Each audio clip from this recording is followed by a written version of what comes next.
All right. Hello, everybody, and welcome back to my channel. It's been a while since I uploaded a video, so a lot of things have changed, and I'm going to attempt to update you all on that in another video. But today, I am working on an order of sublimation masks, and I don't think I've done any videos on sublimation and so on and so forth. So I decided that I would record this process. Forgive me in advance because there will be no editing because I just simply don't have time to. So the mask that I'm working on is just a simple sublimation mask, black on one side, white on the other, 100% polyester all the way around. And this is an adult large.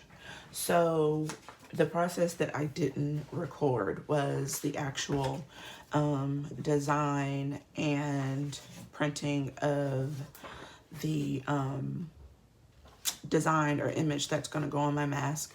I used Procreate to create these. Super easy, super simple. And printed them using my Silhouette software. So my press is preheating to 400 degrees, which of course you know is a part of sublimation. But here are some tips and tricks that I want to bring out for you, because when you are subbing on the masks that have, and I did this as an example, the masks that have this little raised, part around it, you'll end up with kind of a white outline as soon as the person puts it on their face. And then you can also see how the colors aren't as bright. My solution for that was a pressing pillow. And the pressing pillow results look like this. So you can tell the difference between the colors, and also when you stretch, you can't see the white part. I made my own pressing pillow. If you have Teflon sheets at home, a stapler, and some kind of fabric to put inside, you can make your own pressing pillow. And it's the perfect size for a mask. How I did this was I had an old scarf that I was not wearing, and it was made out of kind of like a felt material. I know it wasn't felt, but I can't think of what it's called. But anyway, and I cut that up, folded it into a nice square, stapled Teflon paper or Teflon sheet around it, and voila, you have a pressing pillow. When you're working with substrates, any of them, you should always press them for a few seconds before you get ready to apply your design, just to get out any wrinkles, any fibers, all that stuff, because when you are subbing, whatever is on your substrate will stay there. So you have to be super duper careful about making sure that you pre-press, making sure there's no wrinkles, because once you apply, if there's a wrinkle, let me see if I have one that had a wrinkle. I think I do. Oh, good. If there's a wrinkle, what'll happen is, you see that? So, yeah. But anywho, I size these specifically for this size mask. I can't remember the dimensions off the top of my head, but if someone wants to know, ask me in the comment section, and then I'll reply with it because I have it written down somewhere. But I simply just take, oh, and another thing I wanted to bring to your attention, I don't know if you can see, I hope you can. Of course, your image is always mirrored, but you should know that if you're dealing with any kind of garment making, be it vinyl or what have you. But some people always ask, will these lines show up on my design? I'm going to demonstrate this for you so that you can know the answer to that question. So yeah, I take and I just apply the mask. And I've been doing this so long that I don't necessarily have to measure. I can kind of eye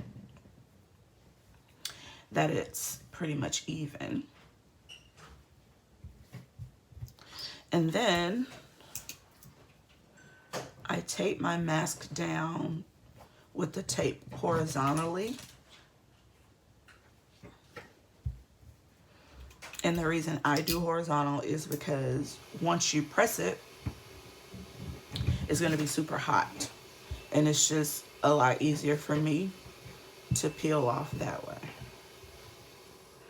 So you're going to take and make sure you cover your pressing pillow with some butcher paper, or I've used wax paper before when I was out of butcher paper, just to keep the sub ink from dyeing your press pillow or your pressing mat or your press itself. And hopefully you have researched enough, but if you have not, sublimation is the process by which the ink is applied to sublimation paper and or laser copy paper, because it works just as well. And heat turns the ink into a gas, which then, you know, dyes the actual garment. And then that's how that works. So because of that, if I'm doing a lot of sublimation items at one time, I wear a mask. It irritates your nose because of the gases. But anywho, once you put your butcher paper onto your press, and I will see if I can't make that something that you can also see.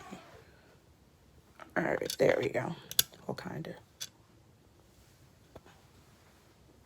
All right, so I have my butcher paper on my press.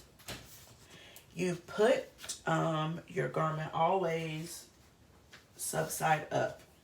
And what I mean by that is your sub paper side up. If you don't, you're not going to get anything but ghosting if you do it the other way. So then you're going to put butcher paper also on top.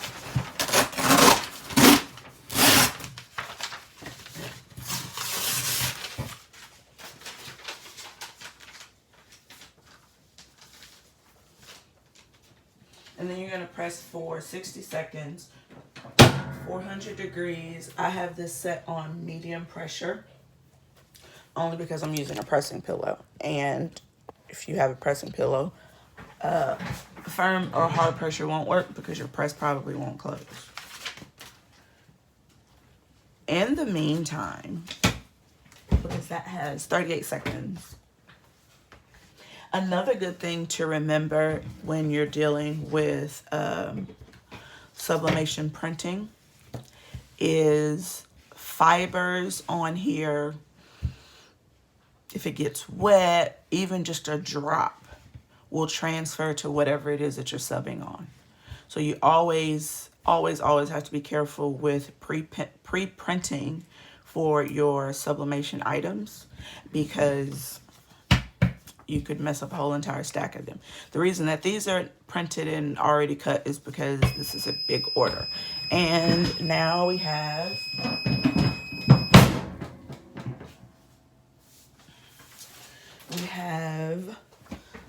the finished product. I don't know if you can see, it's actually smoking, but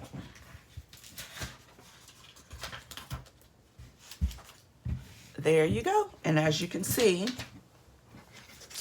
before when I was mentioning how you see these little lines, very faint, they did not transfer onto the mask. So that is how you sub on a mask. Very quick tutorial. And also, because these are garments that people put on their face, I always sanitize them before I pack and ship them. so that they are nice and fresh, they're nice and sanitary, and they also do the job that they're supposed to do. These particular masks have a filter pocket on them as well, so you can put in a filter.